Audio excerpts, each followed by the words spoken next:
Last year I went to Saskatchewan and shot a bear of a lifetime. This time I'm going up for a big whitetail. Tune in and see how it goes. Jeez, look at the size of that body. Oh my God.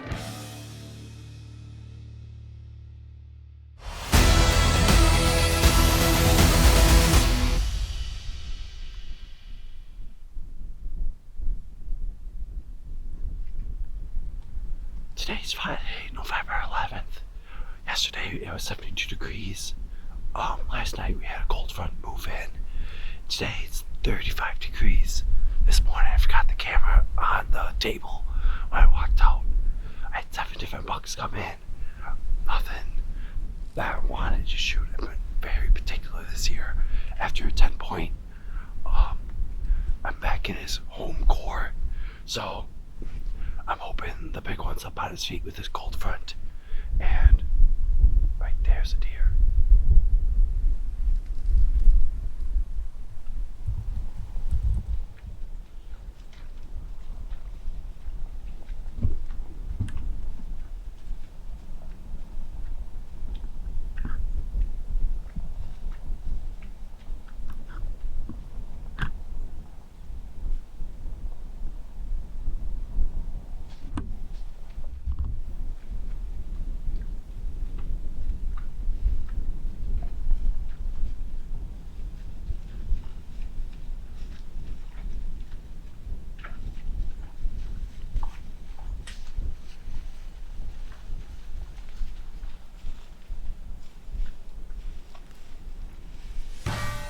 So in 2022 season, I actually passed this deer up. I was actually let him go due to one of his tines snapped. I was super excited to see what he could do if he lived through the year of hunting and through the winter kill. So I was excited to run cameras this year for the 2023 season, right? We had a great buck that made it through in 2022, and he's really distinctive. He had this tight, tall rack, so you knew you're gonna see him. And we start running trail cameras, and I'm excited, and no pictures of him, no pictures of him, no pictures of him. And honestly, you get a little frustrated because this deer lived right in our core area the preceding year. So I knew he'd be in there. And all of a sudden one day I was in the office checking the Browning trail cameras. First camera picture is like, boom, there he is. And we were both jacked when we got that first picture of the deer. He grew into a truly magnificent animal. I'm jacked, I'm excited, I'm yelling to my son, Noah, get in here he is! Because we had been looking for him, and then the next series is just spectacular. So we're gonna hold off on this whitetail until we know that he's walking during the daylight. No sense in educating him and pushing him out of that area. Noah's gonna be first up to bat. I'm headed up to Canada on a muzzleloader hunt, which you can't get much better than that. I want to get a chance to get that deer before my son does, because I know once he starts hunting, he's just going to turn into a beast mode and go every single day that he can.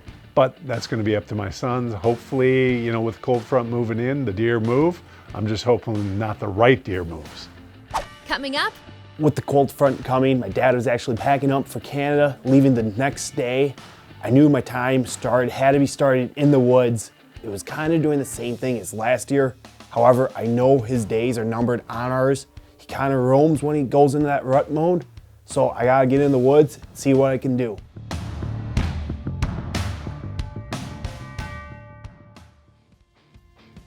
Modern Hunter is brought to you by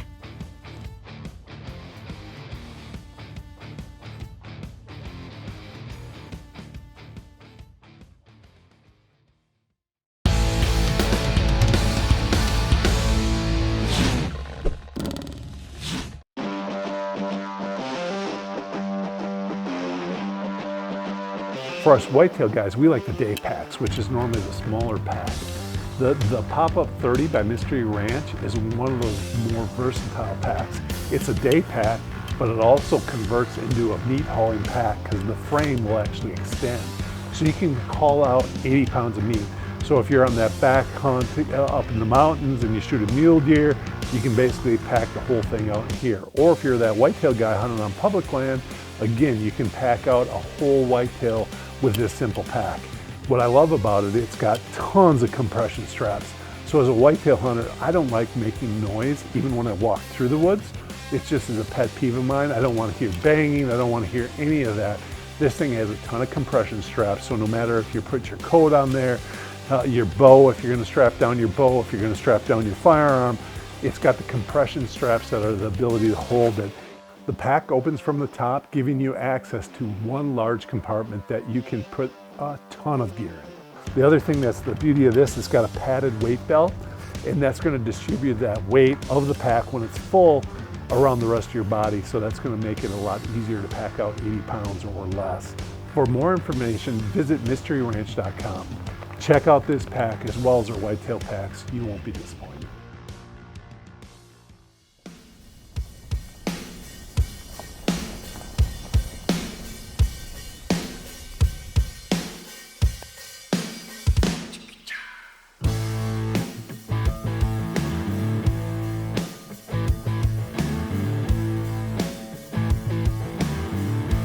So this weekend we head to Saskatchewan. We're hunting with Riley. He has Saskatchewan Big Buck Adventures. I'm excited to get up there. He said he's starting to see some deer. It's been really warm, just like the rest of the Midwest, extremely warm. The deer weren't moving. And his comments were bears, bears, bears. But I'm excited. It's going to be nice to get up there. I looked at the long range forecast. It looks like it's going to be cooler, right around freezing, maybe a little bit of snow, which is hard to believe. It's 58 here at home. So we just got back from range. We're on a muzzleloader hunt, but excited to get up there and hopefully we can put a big Saskatchewan buck in the back of the truck. She's such a young queen, fit for the silver screen. Somehow she's found me.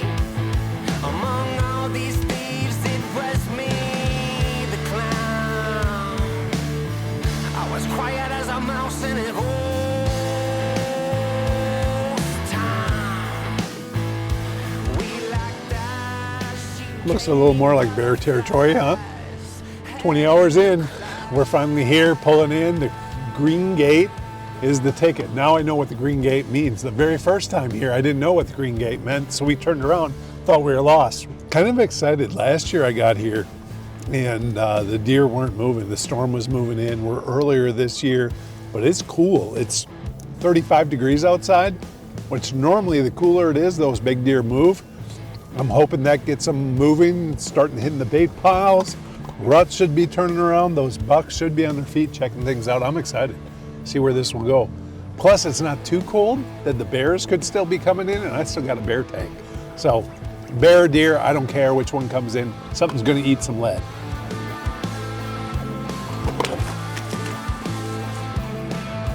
Follow me in here to see some amazing Canadian whitetails on the wall. Here's where Riley hides all the big ones. One like any one of those 3 on this wall would be perfect. Actually, any one of those 5. Or a wolf or a bear.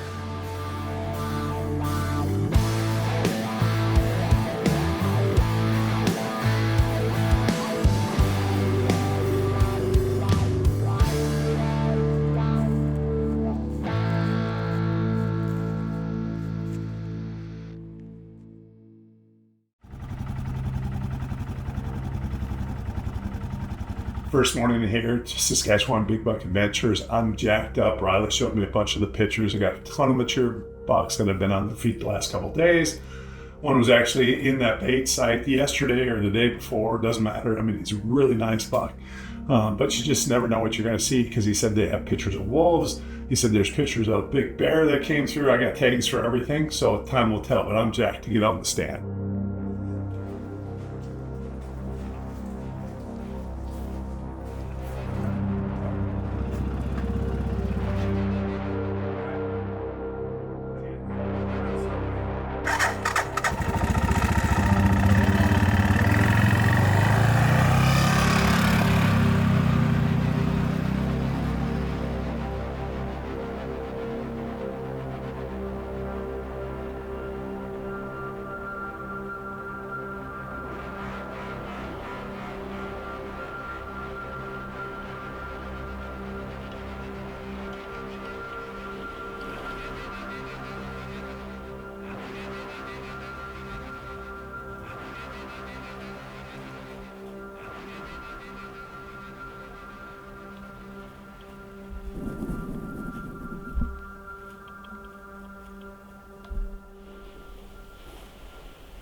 Okay, I'm gonna reload quick.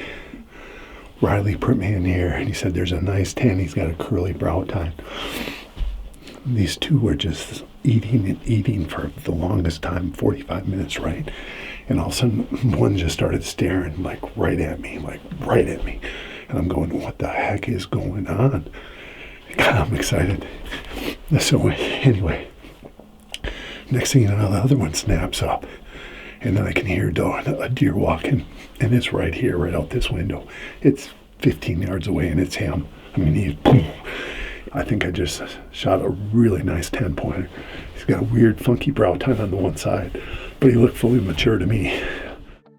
The deer comes in, it literally gives us a great shot. We're using the smoke pole, right, muzzle loader. When you pull the trigger, if you guys are not muzzle loader hunters, you always get this big blast of smoke and it takes away your vision, right? But when I shot, he twirled and was up in the air and you could tell he was hit hard and I thought I heard him crash just a little ways away. Finally got cell service in Riley's place. Sometimes you have it, sometimes you don't. Got a hold of Riley, told him big buck down, and he was gonna grab the crew and come on in and we're gonna start blood trailing.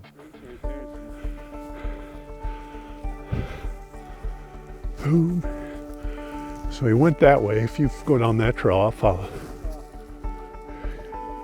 Holy crap. Is that all? I'm no expert, but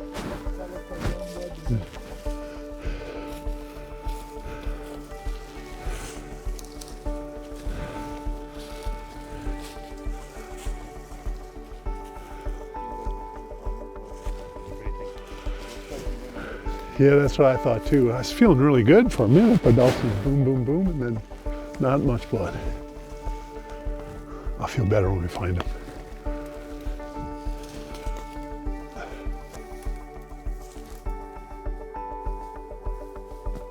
Oh, he's right there. He's still alive.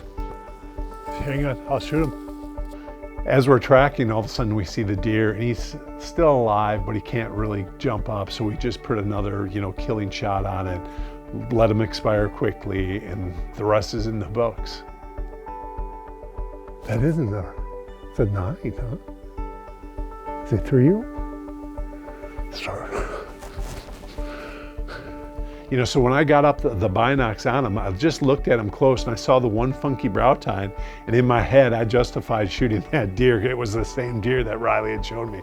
The one he wanted me to shoot was a big 10 that had a weird brow tine. This one was actually a 9 with a funky brow tine that was probably a year, maybe even 2 years younger than what they really wanted him to shoot. But when I pulled the trigger, I mean, there was no doubt in my mind that I was shooting the correct buck. Rookie Saskatchewan hunter right here. Oh my God, he's way bigger, isn't he? Frame. Look at the time length too. Jeez.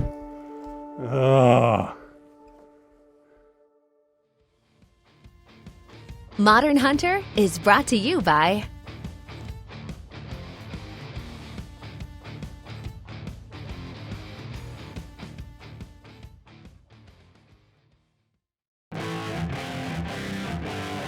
Jeez, look at the size of that body. Oh my God. I know in your world he's small, right? This deer is enormous for us. He is just truly enormous. I mean, I'm 270 pounds all day long, and this thing makes me look small. And he's a beautiful rack. I was jacked up. And Riley had me in here to shoot a 10 in, I don't know how I did that. I shot a 9, but he's a beautiful, beautiful deer. He was still a great buck. I mean, he's 140 some inch 9-point, and the body is absolutely huge. We put him on the scale. He's over live weight, 310 pounds, just a giant, biggest whitetail I've ever shot in my life. And I was jacked. Now I know Riley was disappointed because I didn't get the right one, and he just wants the hunters to achieve this level of success, and he puts you on a great buck. And if you can hold out, you have a chance of shooting a great buck. Unfortunately for me, I did not. If we go back, I'm definitely holding out.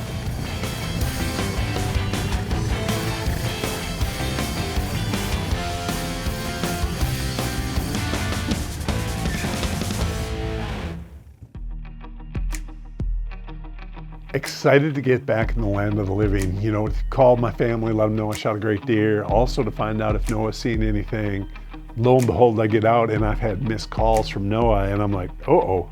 Unfortunately, that might be the buck of my dreams back home, might already be dead.